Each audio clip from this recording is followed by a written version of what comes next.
Hi guys, welcome to the competent engineer channel. मेरा नाम है अमित कुमार और आज हम डिस्कस करेंगे टर्बो चार्जर के बारे में। ये आपके सामने जो डिवाइस रखा हुआ है ये आपका टर्बो चार्जर है। तो टर्बो चार्जर के बारे में हम जानेंगे कि टर्बो चार्जर क्या होता है, इसकी बेसिक फंक्शन क्या होती है और इसके पार्ट्स क्या क्या होते हैं, उसके बारे में हम डिस्कस करेंगे। तो सबसे पहले हम जानेंगे टर्बो चार्जर क्या है। तो ये जो टर्बो चार्जर है ये जस्ट लाइक एक कंप्रेसर है। कंप्रेसर का काम क्या होता है? एयर को एटमॉस्फेयर से खींचना, कंप्रेस करना और डिलीवर करना। सेम फंक्शन इसका भी है। ये क्या करता है? आपका एटमॉस्फेयर से एयर को खींचता है, उसको कंप्रेस करता है और कंप्रेस करने के बाद उसको इंजन को डिलीवर कर देता है। बिकॉज कि हम जानते हैं कि इंजन में एयर और फ्यूल दोनों का रिक्वायरमेंट होता है कंबशन के लिए।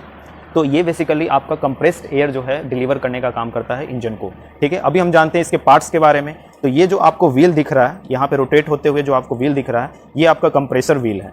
ठीक है, इस हाउसिंग को हम क्या बोलते हैं? कंप्रेसर हाउसिंग, बिकॉज कि ये कंप्रेसर व्हील को कैरी करता है। ठीक है, ये जो आपका व्हील है, यहाँ पे भी एक रोटेट होते हुए व्हील दिख रहा होगा आपको, ये आपका टरबाइन व्हील है। इस व्हील को हम क्या बोलेंगे? Turbine wheel.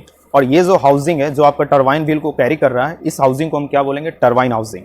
ठीक है, ये दोनों जो व्हील है, जो आपका ये टरबाइन व्हील है और ये जो कंप्रेसर व्हील है, ये क्या होता है कि एक कॉमन शाफ्ट के थ्रू कनेक्टेड होता है। वो आपका कॉमन शाफ्ट जो है वो इनके बीच में होता है। इसे हम बेयरिंग हाउसिंग या कॉमन शाफ्ट हाउसिंग भी बोल सकते हैं। इसके अंदर क्या होता है? आपका बेयरिंग होता है जो कि इस कॉमन शाफ्ट को सपोर्ट करने का काम करता है। ठीक है, ये जो आपके जो एक यहाँ पे छोटा सा ऑरिफिस दिख रहा है, होल दिख रहा है, ये जो है यहाँ से आपका क्या होगा? यहाँ से जो लुब्रिकेटिंग ऑयल है वो इन होगा और ये जो आपका एक लाइन दिख रहा है, यहाँ से आपका जो लुब्रिकेटिंग ऑयल है वो आउट होगा। बेसिकली जो लुब्रिकेटिंग ऑयल होती है वो आपका इस हाउसिंग में जो बेयरिंग होता है उस बेयरिंग को लुब्रिकेट करने का काम करता है। ठीक है, अभी हम जानते हैं इसके फंक्शन के बारे में, ये कैसे काम करता है।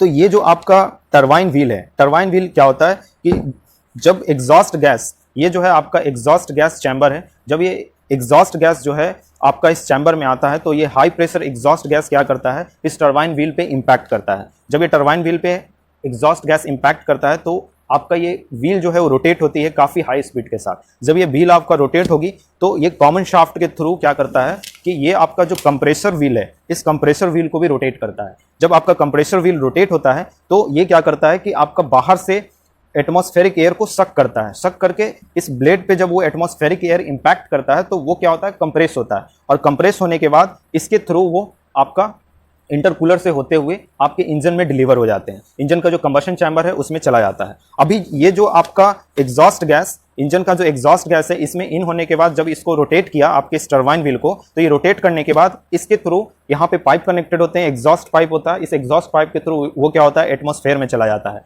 और जो आपका कंप्रेस्ड एयर है वो कंप्रेस्ड एयर इसके थ्रू आपका, इस हाउसिंग के थ्रू आपका इनटेक मैनिफोल्ड से होते हुए, इंटरकूलर से होते हुए आपके इंजन के कंबशन चैम्बर में चला जाता है।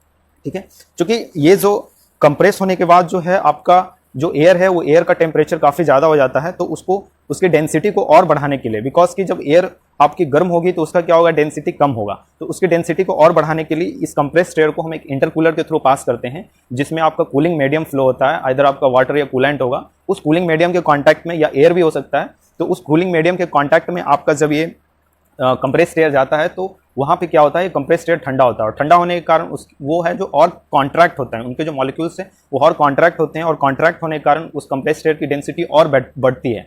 और जब डेंसिटी बढ़ेगी तो जितना ज़्यादा आपका एयर की डेंसिटी बढ़ेगी आपका उतना ही अच्छा कंबशन होगा और आपकी इंजन की एफिशिएंसी बढ़ेगी। ये जो आपका बेयरिंग हाउसिंग दिख रहा है, इस बेयरिंग हाउसिंग के दोनों एंड में आपके सील्स लगे होते हैं। सील का काम क्या होता है कि जो आपका एग्जॉस्ट गैस है और ये जो आपका इनटेक गैस है, इन दोनों को कंबाइन होने से रोकता है, फर्स्ट थिंग। सेकंड थिंग कि जो आपका लुब्रिकेटिंग ऑयल इसके थ्रू जा रहा है बेयरिंग को लुब्रिकेट करने के लिए, उस लुब्रिकेटिंग ऑयल को भी दोनों चैम्बर में जाने से रोकता है। आपका इस हाउसिंग, कंप्रेसर हाउसिंग में भी उसको जाने से रोकता है और एग्जॉस्ट हाउसिंग में भी आपका जाने से रोकता है। तो यहाँ पे जो दोनों एंड में सील लगे होते हैं, उस सील का भी एक इंपॉर्टेंट रोल होता है इस टर्बो चार्जर के अंदर। तो आई होप कि आपको टर्बो चार्जर के बारे में समझ में आया होगा। अगर ये वीडियो पसंद आया होगा तो प्लीज़ इसे लाइक और शेयर करें और मेरे चैनल को सब्सक्राइब करें। मेरे वीडियो को देखने के लिए धन्यवाद। जय हिंद।